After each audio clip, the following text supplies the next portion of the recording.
الحمدللہ رب العالمین والصلاة والسلام علی سید الانبیاء والمرسلین اما بعد فاعوذ باللہ من الشیطان الرجیم بسم اللہ الرحمن الرحیم اہدنا الصراط المستقیم صدق اللہ مولانا العظیم۔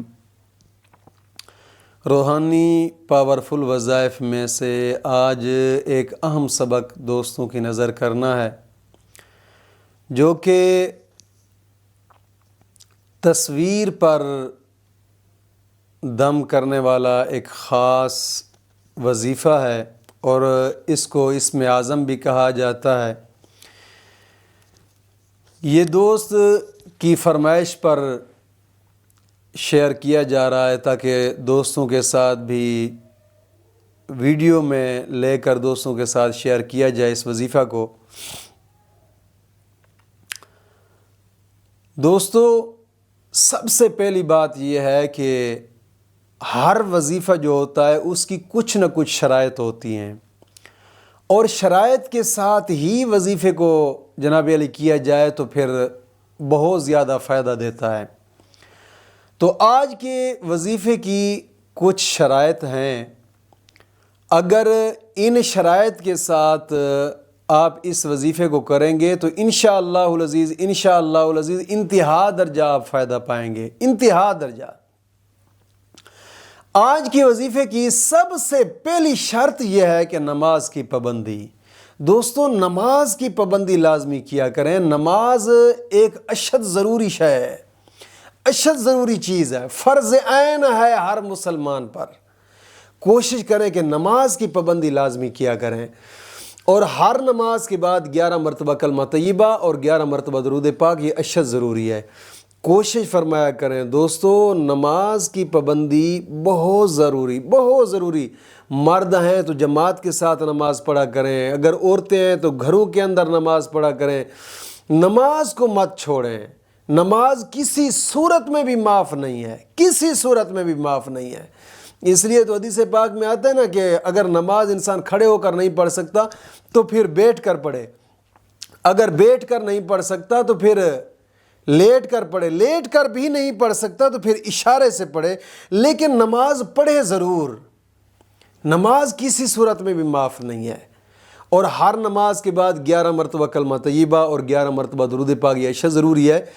پڑھا کریں کہ کلمہ، یہ فتنوں کا دور ہے، کوئی پتہ نہیں ہوتا، کیونکہ حدیث پاک میں آتا ہے کہ کچھ وقت ایسا آئے گا کہ لوگ کلمہ کفر بک جائیں گے لیکن ان کو پتہ بھی نہیں ہوگا کہ میں نے کیا کلمہ بولا ہے۔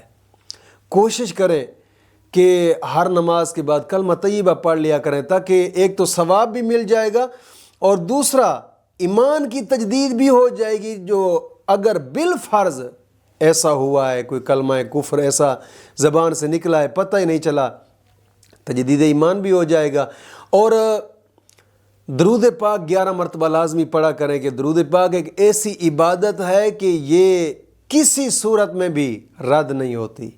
نمازیں ہیں ہم پڑھتے ہیں، پتہ نہیں قبول ہوتی ہیں نہیں ہوتی، حج کرتے ہیں، نوافل پڑھتے ہیں، وتر پڑھتے ہیں، زکوٰۃیں دیتے ہیں، صدقہ خیرات کرتے ہیں، لیکن درود پاک ایک ایسی عبادت ہے کہ یہ ہر حال میں اللہ رب العزت کی بارگاہ میں قبولیت کا درجہ پا جاتی ہے۔ کوشش کیا کریں کہ نماز کی پابندی کریں، اور ہر نماز کے بعد 11 مرتبہ کلمہ طیبہ اور 11 مرتبہ درود پاک یہ بھی پڑھ لیا کریں۔ اور دوسری شرط یہ ہے کہ اپنے تمام گناہوں سے توبہ اور آئندہ گناہ نہ کرنے کا ایک پختہ عزم کریں۔ جو بندہ گناہوں سے توبہ کرتا ہے، مولا کریم اس کو اپنا قرب عطا فرماتا ہے۔ قرآن کریم میں ہے نا، ان اللہ یحب التوابین ویحب المتطہرین، توبہ کرنے والوں اور صاف ستھرا رہنے والوں کو اللہ اپنا دوست رکھتا ہے۔ کوشش فرمائیں کہ گناہوں سے توبہ اور آئندہ گناہ نہ کرنے کا ایک پختہ عزم کرنا۔ گناہوں سے توبہ کرنے سے بڑے فائدے ہوتے ہیں۔ ایک تو انسان کی دعائیں قبول ہوتی ہیں، دوسرا دل کی مرادیں پوری ہوتی ہیں، انسان کے دل کا بوجھ کم ہوتا ہے، اللہ کا قرب حاصل ہوتا ہے۔ حدیث پاک میں آتا ہے التائب حبیب اللہ، توبہ کرنے والے کو اللہ اپنا دوست بنا لیتا ہے۔ کوشش فرمائیں یار، گناہوں سے پختہ توبہ، آئندہ گناہ نہ کرنے کا ایک پختہ عزم، انشاءاللہ دل کو سکون ملے گا انشاءاللہ العزیز۔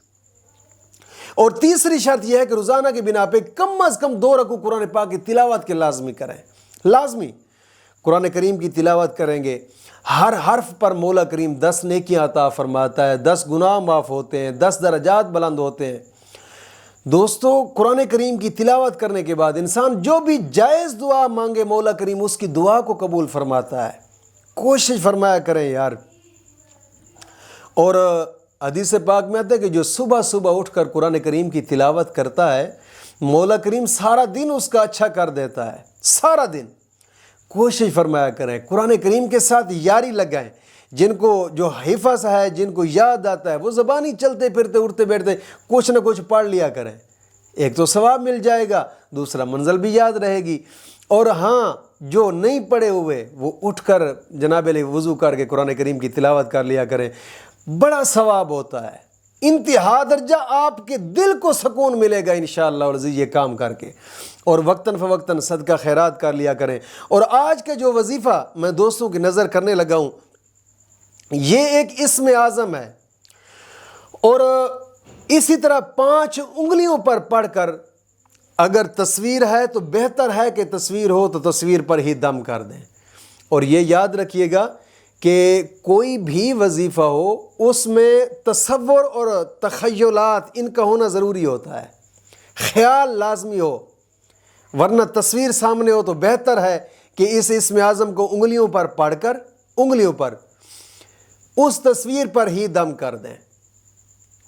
اور کرنا کس وقت ہے یہ ضرور یاد رکھیں، کوشش کریں کہ اس وظیفے کو نماز عشاء پڑھنے کے بعد کریں، یا پھر جناب علی دن کے وقت نصف النہار کا وقت جو ہوتا ہے۔ اب دوستو اب آپ پوچھیں گے کہ یار نصف النہار اس وقت کو کہا جاتا ہے جب سورج بالکل سر کے برابر ہوتا ہے دن کے وقت، اس وقت اس وظیفے کو کریں، یا پھر نماز عشاء کے بعد کریں۔ جگہ ایک مقرر کرنی ہے، وقت بھی ایک مقرر کرنا ہے، اور پھر جگہ ایک اور وقت ایک مقرر کر کے باوضو بیٹھ جانا ہے ایک ہی جگہ پہ۔ سب سے پہلے 11 مرتبہ درود ابراہیمی پڑھنا ہے، نماز والا درود 11 مرتبہ درود ابراہیمی پڑھ کر پھر جناب علی 41 مرتبہ انگلیوں کے اوپر پڑھنا ہے، 41 مرتبہ انگلیوں پر یا ودودو پڑھ کر پھر 11 مرتبہ درود ابراہیمی پڑھ کر تصویر پر دم کر دیں۔ اور جب پھونک مارے تو ایسے ذہن کے خیال کے اندر رکھے کہ میں اس شخص کے دل پر ہی پھونک مارنے لگا ہوں۔ اور پھر دوسری مرتبہ اسی طرح کرنا ہے، پہلے 11 مرتبہ درود ابراہیمی اور پھر 41 مرتبہ یا ودودو اور پھر 11 مرتبہ درود ابراہیمی پڑھ کر پھر اسی تصویر پر دم کر دینا ہے۔ پھر تیسری مرتبہ بھی اسی طرح کرنا ہے، 3 مرتبہ پھونک مار کر تصویر پر اس تصویر کو وزن کے نیچے رکھ دینا ہے، لپیٹ لیں بہتر ہے، اگر لپیٹنا نہیں ہے ویسے رکھنا ہے تو وزن کے نیچے رکھ لیں۔